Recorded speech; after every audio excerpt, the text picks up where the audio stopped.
Today we're going to be making a clay lily pad. So with your clay, you're going to need to break it into 2 equal parts. So I'm going to take my clay and just kind of rip it apart. One is going to be your pinch pot. The other one is going to be the actual leaf part of the lily pad. So pinch pots we made last year. I'm going to take my clay and I'm going to try to form it into a round sphere. My thumb is going to go in to about where my knuckle bends. Then my thumb and my fingers are going to squeeze together, and I'm going to turn my clay and I'm going to do that again. Squeeze my thumb and fingers together. Turn and squeeze. Turn and squeeze. I do that about 5 or 6 times, and my clay is opened up enough for me to put 2 thumbs in, and I can turn and squeeze it around and around. Notice how my thumbs are way down at the bottom.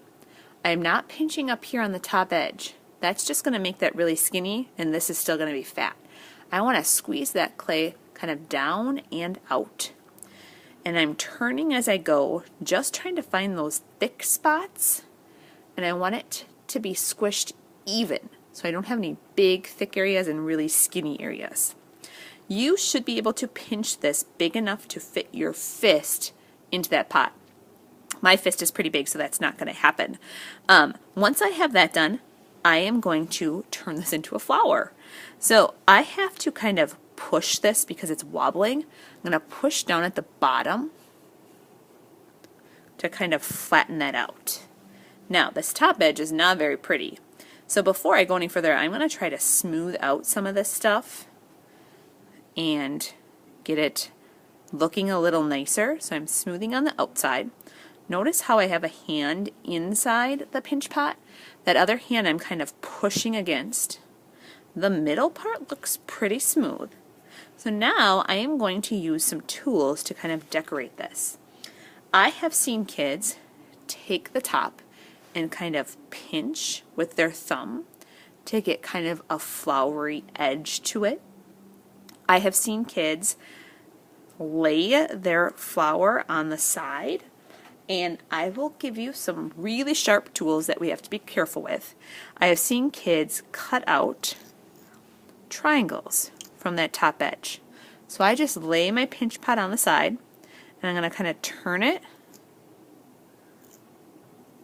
and I'm just cutting out little triangles to give it kind of a jagged edge.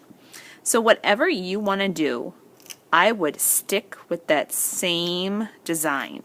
So if you're pinching, or if you're cutting, or if you're inventing your own way to finish that top off, you'd want it to be just one way. You wouldn't want to have your flower being zigzag and pinched. This is going to give us a little extra clay, so I'm going to probably just add that to my other chunk. Now, this is looking a little bit better, but you can have fun with these petals and you can kind of pinch them out. You could smooth some more because it kind of got scratched up. You can use the tools to create a texture.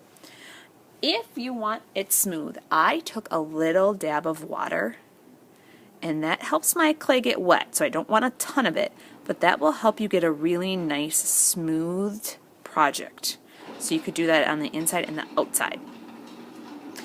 In the inside of the flower, you can use the tools to make a design. I'm just kind of pushing this in gently to get some circles in the middle. Maybe in the middle I'm going to have one of those star shapes. Maybe around that I have a circle that's a little bit bigger. You could use some of the tools and you could scratch a design. And you can do this in the inside, and you can also do this on the outside. So I could flip it and do a little bit on the edges. This bottom part you will not even see, so I wouldn't do any design work on there. So I kind of have the top of the flower done. Now I'm ready to add that leaf part. So with this other part of my clay, I am going to flatten this out with my hands. You will also have a rolling pin at your table to flatten a little bit more. You want this about the size of your hand. So my hand's a little bit bigger than yours, so if you spread your fingers out good, it should be about the size of your hand.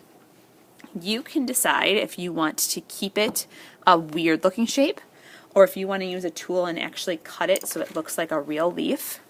This has a very long oval shape, so I'm just going to cut off some of this extra so I smooth my edge. This stuff would dry and be pretty rough after it was baked.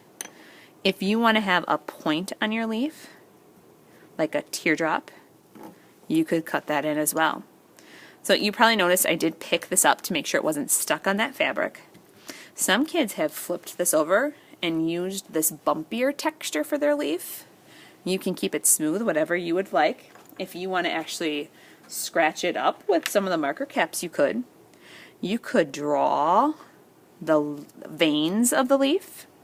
Some of these marker caps might give it a little bit of a scratchier look, kind of like that. I might add some coming out. Then you get to decide where you want your flower to be. Do you want your flower in the middle? Do you want it on an edge? And to get those to stick together, we need to do something with clay called slip and score and smear. So I have a wet toothbrush. I'm going to scratch on the bottom of my pinch pot. That's the slip part. The scratching is the score part. And then I'm going to put it on here, but it's not going to stay yet. We have to smear these together. So to smear, I'm actually pushing down in the middle of my flower. So it might be a good idea to not do your design in that middle until they're together, because I am redoing it right now. Not too hard, it's back. Alright, when I pick this up, I also want to look at this edge and kind of smear that pinch pot on to the leaf so that it stays there nice. While it's flipped over, I am also going to write my name on the back. That's my last step. When you're all finished, it's going to go on the counter, and you will need to return any extra clay you have and put any of your tools back on that tray at your table.